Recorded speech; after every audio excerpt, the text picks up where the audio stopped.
하나님은 사람을 통해서 일하십니다. 여러분 이 말 들어본 적 있으시죠? 하나님은 사람을 통해서 일하십니다. 사실 많은 분들이 하나님은 사람을 통해서 일한다는 사실을 잘 알고 있습니다. 그런데 그 말이 자신의 삶에 어떤 의미를 갖는지는 고민해 보신 분들은 많이 없는 것 같습니다. 왜냐하면 하나님께서 사람을 통해서 일하신다는 말은 그 말을 깨닫기만 한다면 우리의 삶에 엄청난 변화를 체험하게 되기 때문에 그렇습니다. 일단 하나님이 사람을 통해서 일하신다는 그 말을 받아들이면 어떠한 변화부터 생기게 되냐면 내 옆에 있는 사람을 새로운 눈으로 바라볼 수 있게 됩니다. 모든 관계가 새롭게 정립이 됩니다. 내 주위에 있는 모든 사람을 하나님께서 보내셨다는 사실을 깨닫게 되기 때문이고, 그리고 하나님께서 그 사람을 보내셨다면 목적이 있다는 그 사실도 함께 깨닫게 되기 때문에 그렇습니다. 하나님께서 보내신 모든 사람은 우리에게 목적이 있어서 보내신 겁니다. 어떤 사람은 하나님께서 우리가 필요한 것이 있을 때 우리를 도와주기 위해서 보내주셨고, 어떤 사람은 우리에게 교훈을 알려주기 위해서 보내주셨습니다. 때로 우리를 힘들게 하는 사람들도 있습니다. 하지만 그 사람들을 통해서도 하나님은 하나님의 뜻을 이루시는 겁니다. 그들을 통해서 나의 모자란 점을 깨닫게 하신 때도 있습니다. 어떤 사람은 내 앞을 가로막아서 두렵게 하고 힘들게 하는 그런 경험도 하게 합니다. 하지만 하나님께서는 그 사람을 통해서 주시는 그 어려움, 그것을 또한 넘어서게 하는 경험을 주시면서 우리에게 하나님을 믿음을 더 깊게 하시는 겁니다. 그래서 우리 주변에 있는 그 어떠한 사람도 쓸모없이 존재하는 사람은 단 한 명도 없습니다. 모든 사람이 하나님께서 우리를 위해서 주신 선물인 겁니다. 때로는 가시처럼 우리를 찌르는 사람도 있지만은, 때로는 따뜻하게 우리를 만져주는 사람도 있지만, 그 어떠한 사람이 되었든지 하나님께서는 우리에게 보내주신 그 사람이다. 하나님께서는 그 사람을 통해서 우리의 삶에 일하기를 원하신다는 사실입니다. 그래서 그 눈으로 우리 주변에 있는 한 사람 한 사람을 바라보게 되면 한 가지 사실을 깨닫게 됩니다. 그것은 하나님께서는 한 번도 나를 떠난 적이 없다는 사실입니다. 하나님께서는 나를 힘들게 하는 사람을 통해서 나를 이끌어 주셨고, 나를 격려하고 사랑하는 사람을 통해서도 나를 인도하신 겁니다. 내가 어떤 사람 때문에 하나님 힘듭니다, 언제 하나님 나를 도와주실 겁니까? 이렇게 말은 했을 때도 있지만은 하나님께서는 나를 힘들게 하는 사람을 통해서도 함께 하고 계셨고, 그 사람을 이겨내게 하시면서도 나와 함께 하신 겁니다. 그래서 하나님은 나를 한 번도 버린 적이 없습니다. 하나님께서는 나와 항상 함께 하셨습니다. 그래서 우리가 어떠한 상황에서든지 힘을 얻기 위해서 우리가 반드시 기억해야 되는 한 가지, 하나님은 사람을 통해서 일하신다. 하나님은 오늘도 사람을 통해서 나와 함께 하신다는 사실을 기억하시기 바랍니다. 오늘 우리가 나눌 에스라 6장, 하나님께서 사람을 통해서 일하신다는 사실을 우리가 자세하게 살펴볼 겁니다. 하나님의 백성을 통해서 일하시는 분이 하나님이시고, 하나님을 모르는 사람을 통해서 일하시고, 하나님을 반대하는 사람을 통해서도 하나님은 일하신다는 겁니다. 오늘 그것을 우리의 마음에 한번 잘 새겨놓고 우리가 말씀을 같이 나누어 보도록 하겠습니다. 우리가 지난 시간에 나눈 말씀을 한번 잘 기억을 해보면 어떤 일이 있었습니까? 페르시아의 총독 다뜨네가 부하들을 데리고 예루살렘 성전 공사하는 거 멈추려고 했습니다. 그런데 이 사람은 결국 고레스 왕이, 이 페르시아 왕이 이 성전 공사를 허락했다는 말을 듣게 되고, 이 사실이 맞는지 확인하기 위해서 당시에 그 페르시아 왕인 다리오에게 편지를 보냅니다. 그래서 편지가 실제로 고레스 왕이 그 공사를 허락해 주었습니까? 만약에 허락을 해 준 것이 맞다면 다리오 왕 당신은 지금 이 성전 공사를 허락해 줄 겁니까? 아니면 멈추게 할 겁니까? 결정을 알려달라고 편지를 보냈습니다. 그 편지를 받은 페르시아 왕 다리오는 우선 유다인들의 주장을 확인하기 위해서 고레스 왕의 조서를 찾아보라고 했습니다. 그래서 이 에스라서 6장 1절과 2절에는 이렇게 말씀을 합니다. 이에 다리오 왕이 조서를 내려 문서창고 곧 바벨론에 보물을 쌓아둔 보물 정각에서 조사하게 하여 메대도 앙메다 궁성에서 한 두루마기를 찾았으니 거기에 기록하였으되, 이 고레스가 보낸 문서를 찾다 보니까 결국 앙메다 궁성에서 이 고레스가 보낸 칙령을 찾게 됐다 말합니다. 이 앙메다 궁성이 뭐냐면 이 당시 페르시아 제국에는 왕들이 이 계절마다 머무는 곳이 달랐습니다. 계절마다 겨울은 어디서 지내고 봄은 어디서 지내고 이런 것이 다 달랐는데, 이 앙메다라는 곳은 페르시아 왕들이 여름을 보내는 곳이었습니다. 여름에는 보내기가 좋았기 때문에 이 날씨가 좋은 이곳에서 보냈던 겁니다. 그리고 고레스가 이 앙메다에서 예루살렘 성전을 지으라는 칙령을 선포했기 때문에 이곳에 조서가 있었던 겁니다. 그래서 그 조서의 내용은 이랬습니다. 에스라 6장 3절에서 5절을 보면 말씀을 합니다.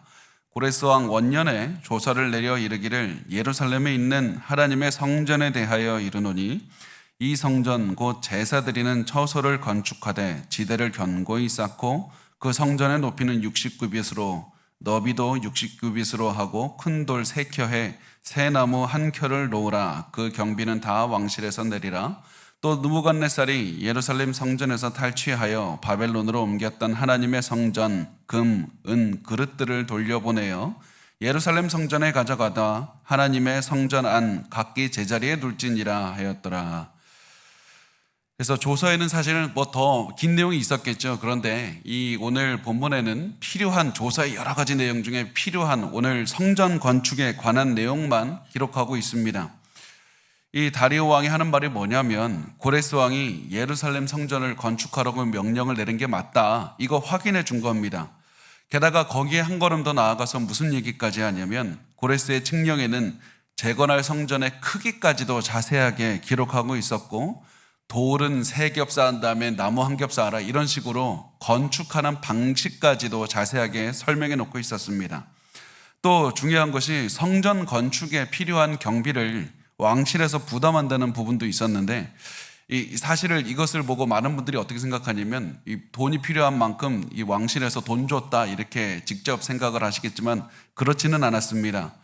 이 왕실에서 경비를 낸다는 것은 이 사람들이 거기 가서 세금을 내면 그 세금에서 일정 부분 그 필요한 그 성전 건축에 필요한 돈을 돌려준다는 것이나 아니면 세금을 감면해 준다는 의미가 됩니다.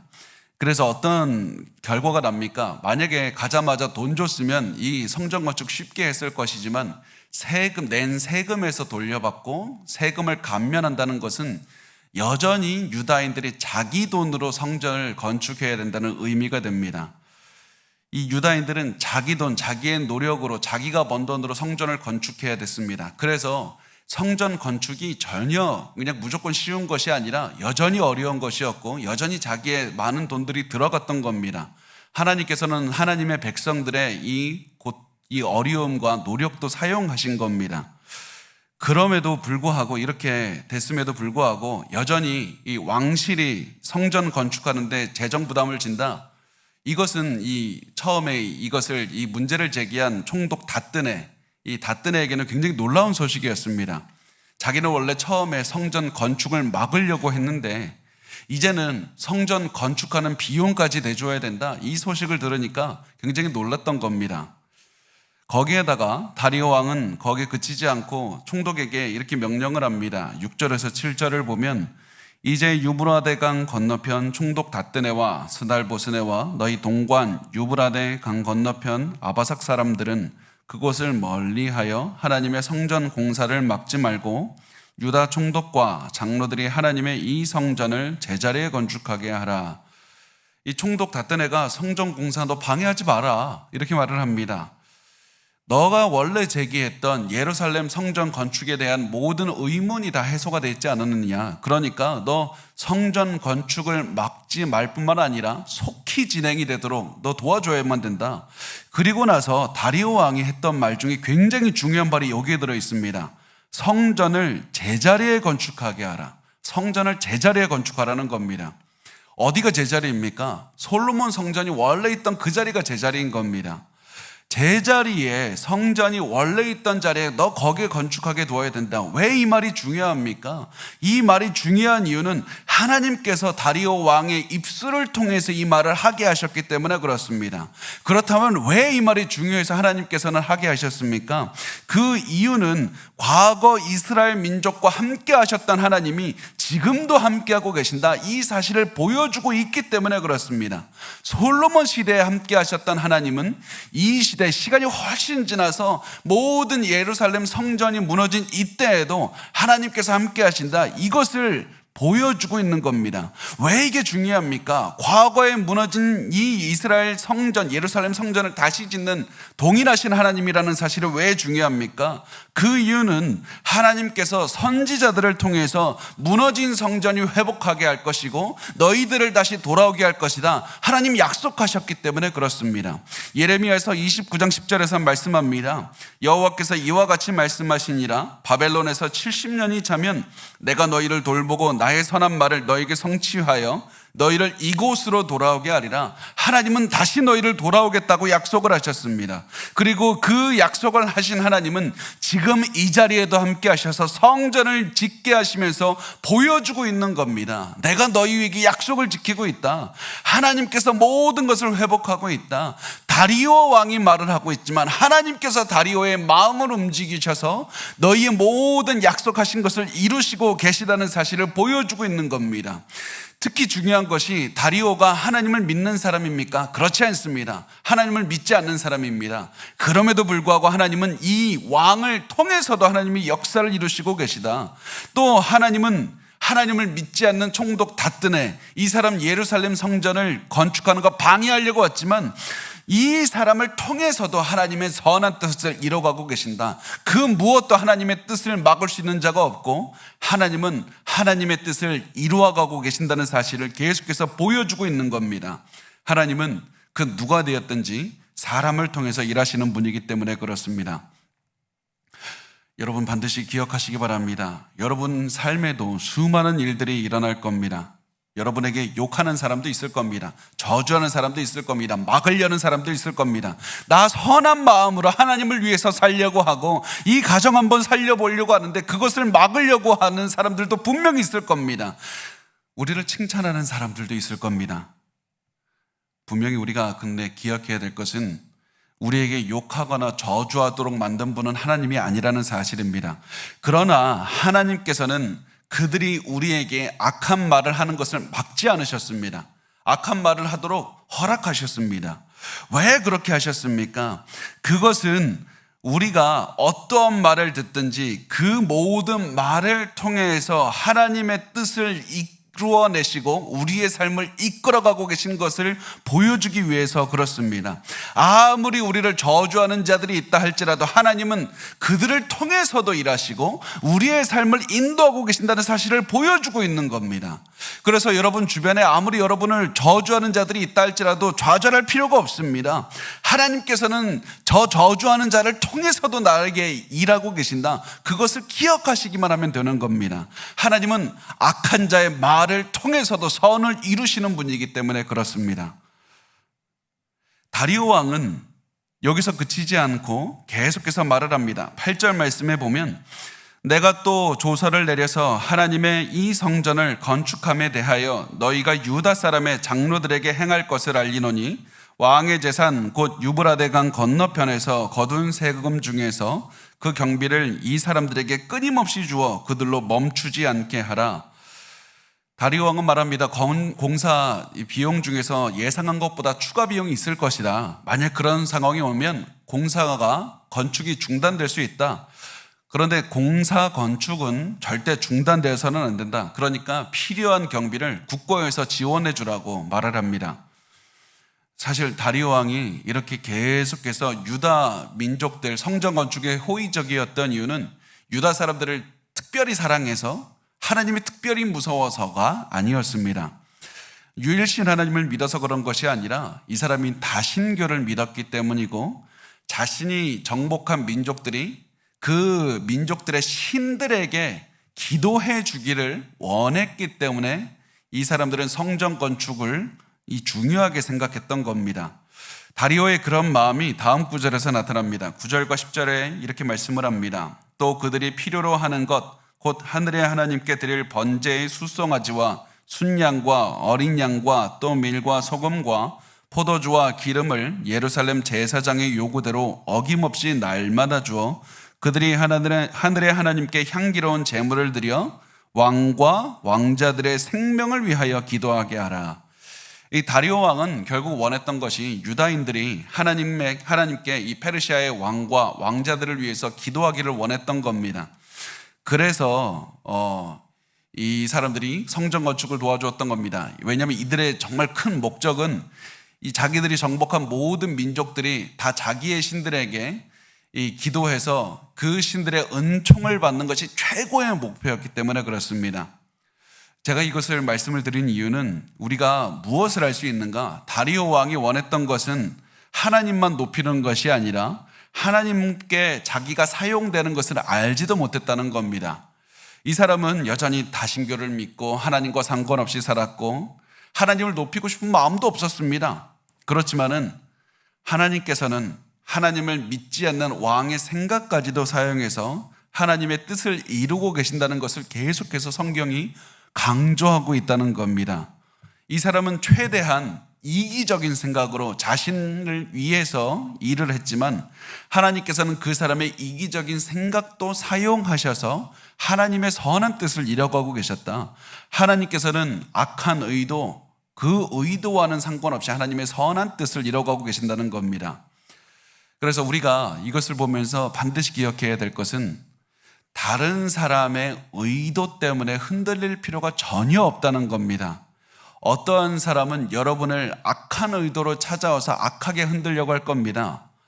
그렇지만 어떠한 사람이 어떤 의도로 어떤 일을 했는지 그거 정말 중요하지 않습니다. 우리에게 중요한 것은 우리가 하나님을 위한 의도로 살고 하나님을 믿고 끝까지 포기하지 않느냐, 하나님을 위해서 끝까지 살아가느냐, 그것만이 중요한 겁니다. 그 나머지는 우리가 의도를 알 수도 없는 것이고 그들의 의도를 꺾기 위해서 할 수 있는 것도 없습니다. 우리가 할 수 있는 것은 없습니다. 우리가 해야 되는 것은, 우리가 할 수 있는 것은 하나님을 믿는 마음으로 살아내는 것밖에 없습니다. 그럼 이런 생각이 듭니다. 그 악한 의도로 우리의 앞길이 막히면 어떡합니까? 그 사람이 악한 의도로 와서 우리의 길을 꺾으면 어떡합니까? 그럴 수도 있습니다. 그렇지만 우리가 확신할 수 있는 것은 하나님은 결국 그들의 생각과 계획을 사용하셔서 하나님의 선한 뜻을 이루신다는 사실입니다. 하나님은 우리를 위해서 반드시 일하시고 그들의 악한 생각도 사용하셔서 그 모든 상황을 역전하게 하실 겁니다. 닷든의 모든 계획을 역전하게 하셔서 하나님의 선한 뜻을 위해서 사용하셨듯이 악한 사람들의 악한 의도도 반드시 바꾸셔서 하나님의 뜻을 위해서 선한 의도로 사용하실 겁니다. 그러므로 두려워하지 마십시오. 모든 삶은 하나님께서 인도하고 계시는 겁니다. 제가 언젠가 이런 말을 들은 적이 있습니다. 여러분 이런 말을 들은 적이 있는지 한번 생각해 보세요. 독사가 물어서 죽은 사람은 없다. 물어서 죽은 것이 아니라 독사 안에 있는 독이 사람을 죽인다는 겁니다. 그 독사의 그 이빨이 사람을 죽이는 것이 아니라 독이 사람을 죽인다는 겁니다. 그 이빨을 통해서 우리 몸 안으로 들어오는 독이 우리를 죽인다는 겁니다. 여러분 우리 주변에 우리를 공격하는 사람들은 굉장히 많이 있습니다. 그런데 그 사람들이 우리를 아무리 공격해도 그 공격 때문에 우리가 무너지는 일은 없습니다. 우리의 마음 안에 생기는 악한 생각, 두려움, 분노, 이 독들이 우리를 죽이는 겁니다. 그래서 우리가 항상 기억해야 될 것은 우리를 악한 의도로 찾아오고 악한 말을 하고 악한 생각으로 우리에게 악한 행동을 하는 것들 정말 중요한 건 아닙니다. 그것들 때문에 우리 안에 독이 생기지 않도록 주의해야 된다는 겁니다. 우리의 마음을 지키는 게 훨씬 중요한 겁니다. 그들은 결국에서는 노리는 것은 우리의 마음에 악한 것을 넣는 것을 원하는 겁니다. 그래서 우리의 마음을 지켜야 되는 것이 중요하고, 그리고 우리의 마음을 지키려면 어떻게 해야 되는가? 하나님의 인도하심만을 믿고 살아가는 겁니다. 하나님께서 내 길을 인도하신다. 저 사람은 나를 악한 의도로 나를 찾아왔지만 저 사람을 통해서도 하나님은 선한 뜻을 이루어가고 계신다. 이 선한 것으로 계속해서 우리의 마음을 돌리는 겁니다. 우리의 생각을 하나님의 선한 계획으로 계속 돌리면 그때 우리의 마음을 지켜낼 수가 있고, 우리가 선한 계획으로 하나님의 선한 계획으로 이 마음을 가득 채울 때 악한 것이 우리의 마음에 파고들 자리가 없게 만드는 겁니다. 반드시 하나님의 선한 뜻으로 여러분의 마음을 채우시기 바랍니다. 그래야지 우리가 살아날 수가 있고 마귀의 공격을 이겨낼 수가 있는 겁니다. 그 다음에 다리오 왕은 계속해서 명령을 내립니다. 에스라 6장 11절과 12절의 말씀을 합니다. 내가 또 명령을 내리노니 누구를 막론하고 이 명령을 변조하면 그의 집에서 들보를 빼내고 그를 그 위에 메어 달게 하고 그의 집은 이로 말미암아 거름더미가 되게 하라. 만일 왕들이나 백성이 명령을 변조하고 손을 들어 예루살렘 하나님의 성전을 헐진대 그곳에 이름을 두신 하나님이 그들을 멸하시기를 원하노라. 나 다리오가 조서를 내렸노니 신속히 행할지어다 하였노라. 다리오 왕이 선왕인 고레스 왕의 명령을 따르겠다. 만일 어떠한 사람이라도 이 명령을 어기면 큰 벌을 받게 될 것이다. 엄청난 벌을 내릴 것이다. 이것을 말하지만은 사실 다리오 왕은 그냥 자신의 명령을 내린 것 같았지만 이것을 통해서도 하나님은 하나님의 뜻을 드러내고 있었습니다. 다리오 왕은 내 말을 거역하면 큰 처벌을 받게 할 것이라고 말했지만 하나님께서는 하나님의 명령을 어기면 큰 처벌을 내리실 것이다. 이것을 말씀하고 계셨던 겁니다. 우리가 이것을 확신할 수 있는 이유가 무엇이냐면 하나님께서 아브라함에게 하셨던 명령을 보면 우리가 확신할 수가 있습니다. 창세기 12장 1절에서 3절에서 하나님은 말씀합니다. 여호와께서 아브라함에게 이르시되 너는 너의 고향과 친척과 아버지의 집을 떠나 내가 네게 보여줄 땅으로 가라. 내가 너로 큰 민족을 이루고 내게 복을 주어 내 이름을 창대하게 하리니 너는 복이 될지라. 너를 축복하는 자에게는 내가 복을 내리고 너를 저주하는 자에게는 내가 저주하리니 땅의 모든 족속이 너로 말미암아 복을 얻을 것임이라 하신지라. 하나님께서 약속하셨습니다. 너를 축복하는 자에게는 축복하고 너를 저주하는 자에게는 저주를 내릴 것이다. 하나님께서 아브라함에게 이 약속을 하셨고 이 약속을 주신 하나님께서는 다리오를 통해서 말씀하고 있는 겁니다. 누구든지 아브라함의 자손인 유다인들이 하는 이 성전 짓는 거, 그것을 막는다면 내가 저주할 것이다. 내가 저주할 것이다. 이렇게 해서 하나님께서는 또다시 하나님의 뜻을 이루고 계신 겁니다. 하나님께서는 계속해서 유다인에게 이 말씀을 하셨고 이 말씀을 통해서 우리에게 말씀을 하고 있는 겁니다. 너의 곁에 있는 너를 도와주는 사람, 너를 힘들게 하는 사람, 그 어떤 사람을 보더라도 반드시 기억해야 된다. 하나님께서는 너에게 복을 주시고 너에게 저주하는 자들을 저주하실 것이다. 하나님께서 너희를 지키고 계시다. 하나님께서는 사람들을 통해서 너를 위해서 일하고 계시다. 하나님은 단 한 번도 약속을 저버린 적이 없으시다. 그 사람을 통해서 너를 인도하고 계시다는 사실을 기억하라는 겁니다.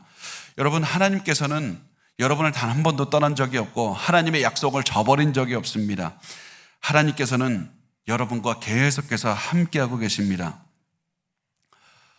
이렇게 해서 이후로부터 성전 건축은 빠른 속도로 이루어지게 되는데 그 에스라서 6장 13절과 13절부터 15절은 이렇게 말씀을 합니다. 다리오 왕의 조서가 내림에 유브라데강 건너편 총독 다뜨네와 스달보스네와 그들의 동관들이 신속히 준행하니라. 유다 사람의 장로들이 선지자 학개와 이또의 선자 스가랴의 권면을 따랐으므로 성전 건축하는 일이 형통한지라. 이스라엘 하나님의 명령과 바사왕 고레스와 다리오와 아닥사스다의 조서를 따라 성전을 건축하며 일을 끝내되 다리오 왕 제6년 아달월 3일에 성전 일을 끝내니라.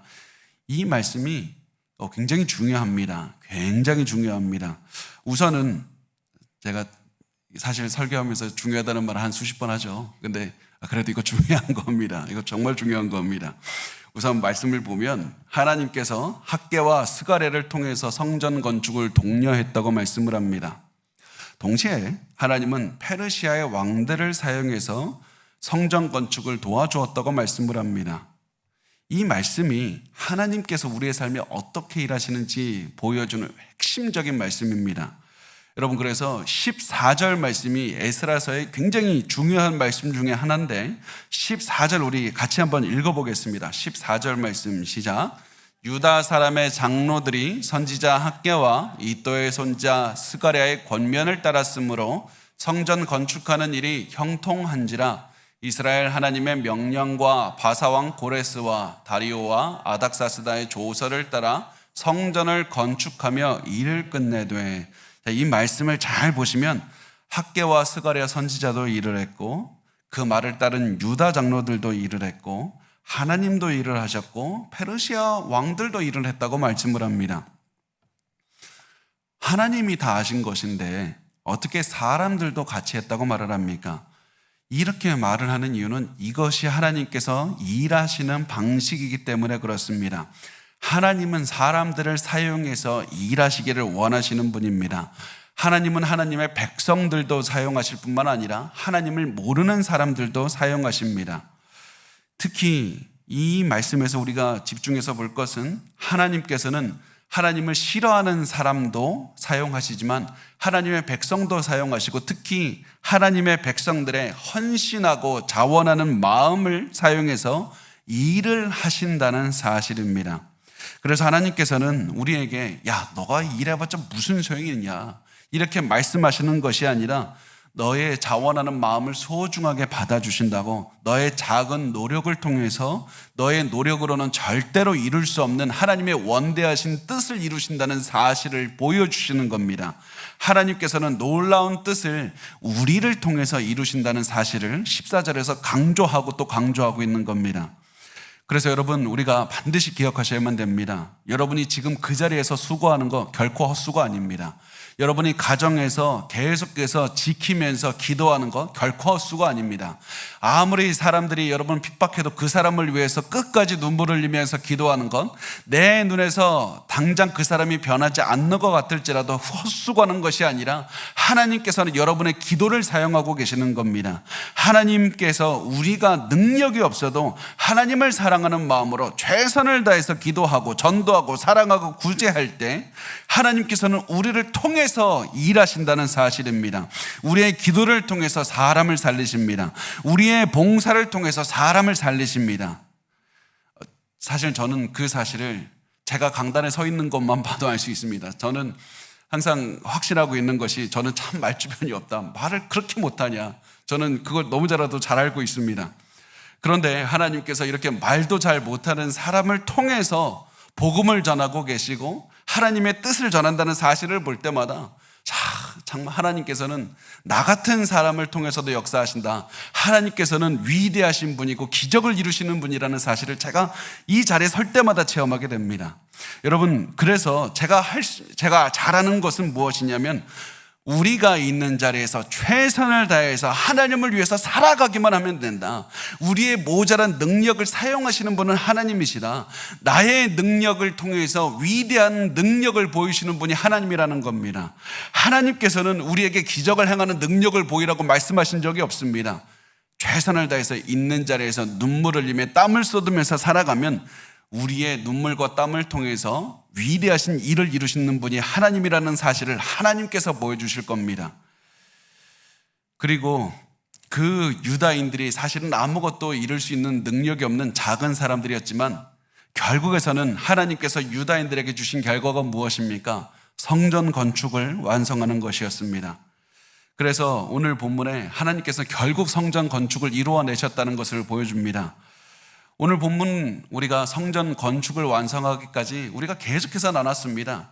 사람들이 좋은 의도로 와서 하나님의 성전을 건축하려고 했지만 수많은 방해들이 있었습니다. 엄청난 방해가 계속해서 있었습니다. 그렇지만 하나님께서는 결국 이 모든 어려움 이겨내게 하시고 공사 완성하게 하셨습니다. 결국에서는 하나님께서 말씀을 이루는 겁니다. 아무리 반대가 심하다 할지라도, 반대가 길다 할지라도 하나님은 하나님의 뜻을 이루시는 겁니다. 왜냐하면 하나님의 뜻이 이루어지는 게 상식이기 때문에 그렇습니다. 하나님의 뜻이 이루어지는 것은 당연한 겁니다. 그래서 오늘 말씀에 보면 하나님의 뜻대로 성전이 재건되었다는 것을 강조하지 않습니다. 무슨 한 장 동안에 엄청나게 하나님의 뜻이 이루어졌다는 게 얼마나 위대한 것인지 굉장히 강조하지 않습니다.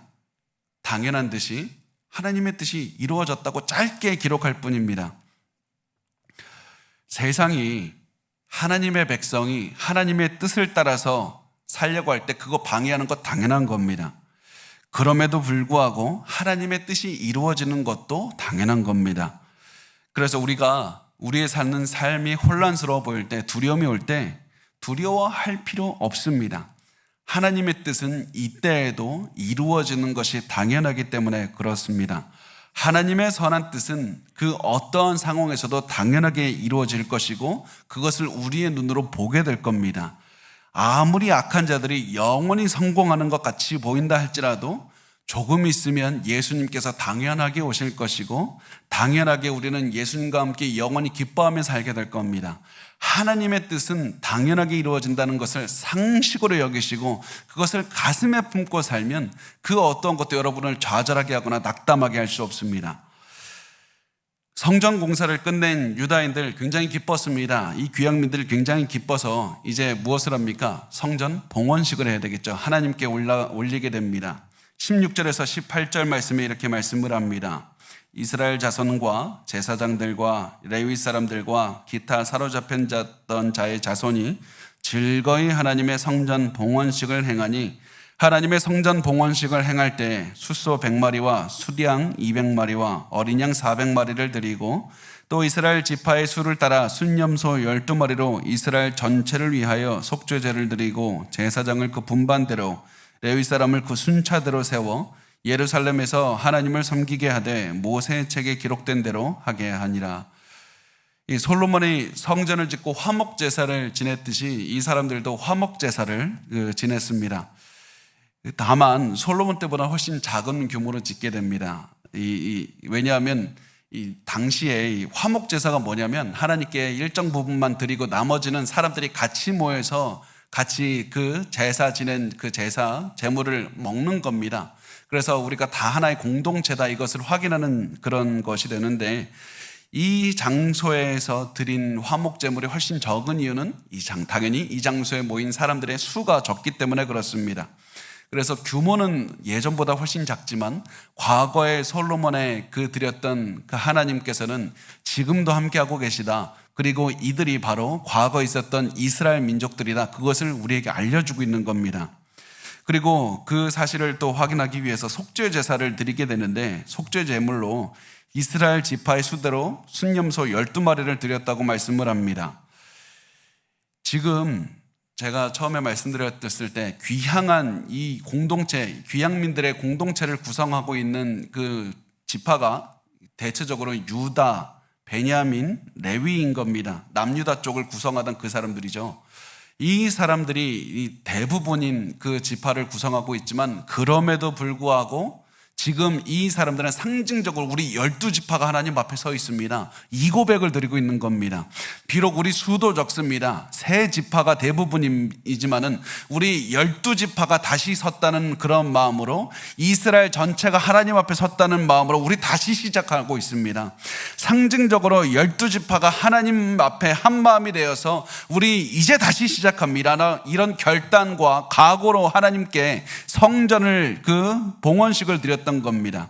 그리고 하나님께서는 이 모습을 인정해 주시고 계속해서 오늘 말씀에서 뭐라고 부릅니까? 이들이 이스라엘이라고 부르고 있는 겁니다. 이스라엘이라고 계속해서 부르시고 있는 이유가 무엇이냐면 비록 이들은 작은 지파지만 작은 구성원들이지만 과거에 있었던 이스라엘과 같이 이들 다시 시작하고 있다. 그리고 과거에 이스라엘과 함께 하셨던 하나님께서는 지금 있는 이 사람들과 함께 하고 계시다는 사실을 또다시 강조하고 있는 겁니다. 그렇다면 이제부터 중요한 것이 무엇이냐면 성전을 지은 목적입니다. 지금까지 이 사람들 성전 너무나도 어려운 고생하고 성전 다시 지었습니다. 하나님께서 성전 다시 짓게 하셨습니다. 왜 다시 짓게 하셨습니까? 건축물 보면서 기뻐하게 하셨습니까? 건축물, 이 성전이라는 건물이 중요한 것이 아닙니다. 성전을 다시 만들게 하신 이유는 예배 회복을 위해서 그런 겁니다. 성전 안에서 드려지는 제사가 중요한 겁니다. 왜 제사를 드립니까? 나의 죄가 하나님과의 거리를 두고 있기 때문에 그렇습니다. 제사를 통해서 하나님께 다가가기를 원하는 겁니다. 하나님께서 백성들과 가까워지기를 원하시는 겁니다. 예배를 통해서 하나님께서 찬양을 받으시기를 원하시는 것이기 때문에 그렇습니다. 하나님과의 관계가 회복이 되고 예배가 회복되는 것이 성전을 다시 회복하게 하신 그 이유였고 목적이었습니다. 그래서 성전을 완공한 사람들은 다시 예배를 시작하게 됩니다. 그것이 이 에스라서 6장 19절에서 20절의 말씀을 합니다. 우리 같이 읽겠습니다. 19절에서 20절 시작. 사로잡혔던 자의 자손이 첫째 달 14일에 유월절을 지키되 제사장들과 레위 사람들이 일제히 몸을 정결하게 하여 다 정결함에 사로잡힌 자들의 모든 자손과 자기 형제 제사장들과 자기를 위하여 유월절 양을 잡으니. 여기서 보면 성전을 완공한 다음에 제일 처음 지켰던 절기가 뭡니까? 유월절이라고 말씀을 합니다. 유월절은 유대인들에게 1년을 시작하는 절기입니다. 그리고 유월절 바로 다음에 일주일 동안 지키는 게 무교절인데 결국 그건 뭐냐면 이 1년을 시작하는, 다시 시작하는 의미가 있는 겁니다. 게다가 유월절 어떻게 시작됐습니까? 이스라엘 사람들이 노예 생활하다가 애굽에서 나오면서 출애굽하면서 이스라엘 12지파가 하나의 민족으로 그 정체성을 형성하는 때가 바로 이 출애굽 사건이 됩니다. 하나님의 구원을 체험하는 때입니다.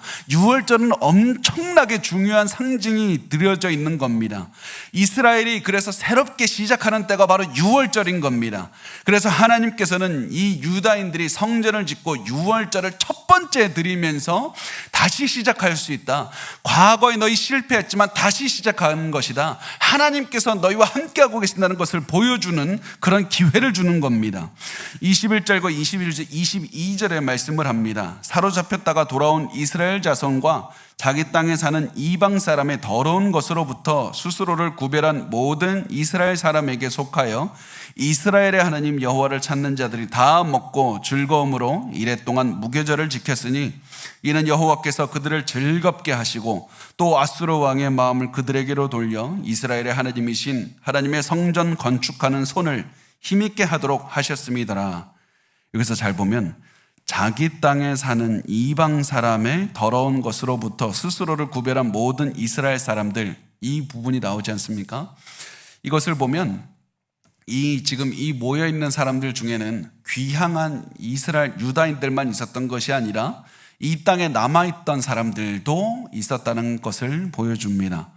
이 땅에 남아서 다른 사람들처럼 우상을 섬기고 살았지만은 이제 귀향민들의 모습을 보고 성전 건축하는 모습을 보고 야, 우리 이렇게 살아서는 안 되겠다. 저들을 보니까 우리가 변해야 되겠다. 결단을 하고 이제 우상 숭배를 버리고 하나님께 예배하는 사람들이 왔다는 겁니다. 그리고 이들도 또한 다시 시작하는 계기를 만들어 주시는 겁니다.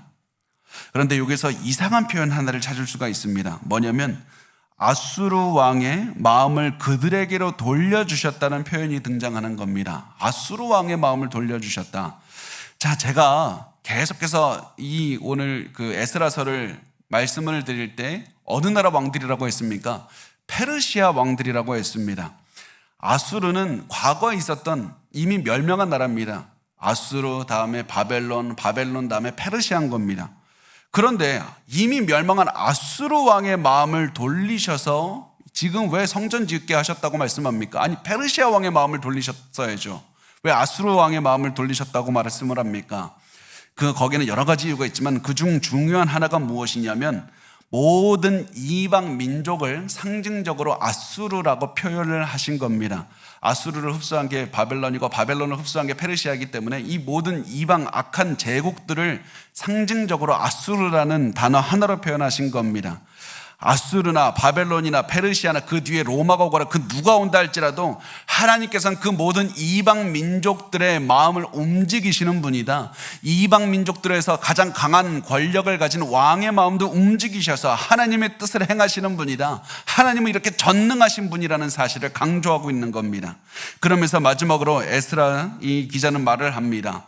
아수르 왕의 마음을 그들에게로 돌려 이스라엘의 하나님이신 하나님의 성전 건축하는 손을 힘있게 하도록 하셨음이더라. 하나님께서는 백성들의 손을 힘있게 하셨습니다. 이게 왜 중요하냐면 과거에 사람들 때문에 유다 사람들은 손이 약하게 되었기 때문에 그렇습니다. 겁먹고 사기가 꺾였기 때문에 그렇습니다. 에스라 4장 4절에 이렇게 말씀을 합니다. 이로부터 그 땅 백성이 유다 백성의 손을 약하게 하여, 이 손이 약해졌다는 것은 무섭고 기세가 꺾였고 두려웠다는 겁니다. 그런데 어떻게 말씀합니까? 6장 22절에 하나님께서 성전 건축하는 손을 힘있게 하셨다. 사람들 때문에 두려워했지만 하나님께서는 그 모든 것들을 넘어서게 하셨다. 하나님께서는 왕의 마음을 돌려서 하나님의 일을 하는 백성들의 손을 힘있게 하셨다. 용기를 주셨고 담대하게 하셨다. 왜냐하면 하나님께서는 반전의 하나님이시기 때문이고 역전의 하나님이시기 때문에 그렇습니다. 사람들을 통해서 일하시는 하나님이고 사람들이 악한 마음을 가지고 왔음에도 불구하고 그들의 의도를 뛰어넘어서 일하시는 분이 하나님이시기 때문에 그렇습니다. 그래서 에스라서는 계속해서 강조합니다. 하나님은 위대하신 하나님이다. 사람이 아무리 악한 마음을 가지고 있을지라도 그것을 뛰어넘어서 역사하시는 반전의 하나님, 역전의 하나님, 위대하신 하나님이라는 사실을 말씀을 하고 있습니다. 저는 이 말씀에서 이 9절, 이 22절을 보면서 굉장히 인상 깊었습니다. 왜냐하면 하나님께서 다 이루셨다, 하나님은 전능하신 분이다 이러면서 끝나는 것이 아니라 성전 건축하는 손을 힘있게 하셨다고 말씀하시면서 끝을 내기 때문에 그렇습니다. 하나님의 백성들에게 용기를 주시면서 모든 일을 완성하게 하셨다고 말씀을 하고 있기 때문에 그렇습니다. 하나님이 다 하셨다고 말씀하는 것이 아니라 하나님의 백성들에게 용기를 주시고 담대하게 하셔서 하나님의 뜻을 이루셨다고 말씀하고 있기 때문에 그렇습니다. 이렇게 해서 하나님은 또다시 하나님의 뜻을 드러내는 겁니다. 하나님은 하나님을 사랑하는 하나님의 백성을 통해서 선한 뜻을 이루시는 분이다. 이 위대하신 일들을 하나님은 여러분들을 통해서 이루기를 원하신다는 사실입니다. 그리고 그 하나님께서는 여러분을 통해서 그 선한 일을 반드시 완성하실 겁니다. 하나님께서는 오늘도 여러분을 통해서 일하시기를 원하시는 분입니다. 여러분을 사용하시기를 원하시는 분입니다. 이런 말을 들으면 꼭 이렇게 생각하시는 분들이 있습니다. 나는 아무런 지식도 없습니다. 나 힘도 없습니다. 나이도 많습니다. 나 몸이 아픕니다. 나 가진 것도 없습니다. 나 돈도 없습니다.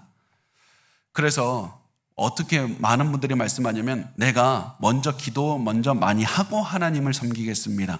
먼저 지식을 많이 쌓고 성경에 대해서 많이 알고 돈도 많이 갖고 먼저 많은 것들을 성취한 다음에 하나님을 위해서 살겠다고 말을 합니다. 분명 우리가 기도도 많이 해야 되고 성경에 대한 지식도 많이 써야 되고 하나님 앞에 많은 것들을 이루는 거 중요합니다. 그렇지만 그것들이 중요하다고 해서 하나님을 위해서 살아가는 것을 나중으로 미뤄서는 절대로 안 된다는 겁니다. 하나님께서는 지금 이 순간 있는 모습 그대로 하나님 앞에 나오기를 원하시고 지금 그 모습 그대로 하나님께 순종하기를 원하시고 하나님께 헌신하기를 원하십니다. 왜냐하면 우리의 능력, 우리의 지혜가 하나님의 뜻을 이루는 것이 아니라 하나님의 능력이 우리를 통해서 일하시기 때문에 그렇습니다. 그래서 성취하시는 분은 하나님이라는 마음을 가지고 우리는 도구라는 마음을 가지고 사시면 됩니다. 우리가 해야 되는 것은 내가 위대한 일을 이루겠다 이것이 아니라 하나님, 내가 지금 하나님께 드릴 수 있는 것을 드리면서 살겠습니다. 이런 마음으로 살아내는 겁니다. 지금 시간이 아무리 없고 아무리 마음이 아프고 아무리 복잡해도 그 상황에서 기도하시고 아무리 사람이 힘들게 해도 그 사람을 위해서 사랑을 행하시고 용서를 행하시고 다른 어려운 사람들을 위해서 봉사하시고 힘들어하고 있는 사람이 있다면 그 사람 찾아가서 위로해 주시고 기도해 주시고 그 사람에게 문자 한 통이라도 힘을 내라고 내가 당신을 위해서 기도하고 있다고 이 말을 해주는 이 사랑을 실천하는 것에서부터 시작을 하셔야만 되는 겁니다. 거기에서 하나님께서는 위대한 일들을 하실 것이기 때문에 그렇습니다. 때로 이렇게 실천하면서 살다 보면 힘이 드는 때가 찾아올 겁니다. 사람 때문에 불안하고 두려운 마음이 들 때도 있을 겁니다. 그러면 그때 이 말을 기억하시면 됩니다. 이스라엘의 하나님이신 하나님의 성전 건축하는 손을 힘있게 하도록 하셨음이더라. 하나님께서는 다시 한번 여러분의 손을 힘있게 하실 겁니다. 여러분을 통해서 위대한 일들을 이루실 겁니다. 하나님께서 반드시 그 여러분을 통해서 일하신다는 사실을 기억하시고 두려워하지 말고 하나님을 위해서 또다시 살아가시길 바랍니다. 하나님께서는 다른 그 어떤 누구도 아닌 여러분 한 사람 한 사람을 통해서 위대한 일을 오늘도 이루신다는 사실을 반드시 기억하시고 힘을 내시고 두려움을 극복하고 하나님을 위해서 사셨으면 좋겠습니다. 우리가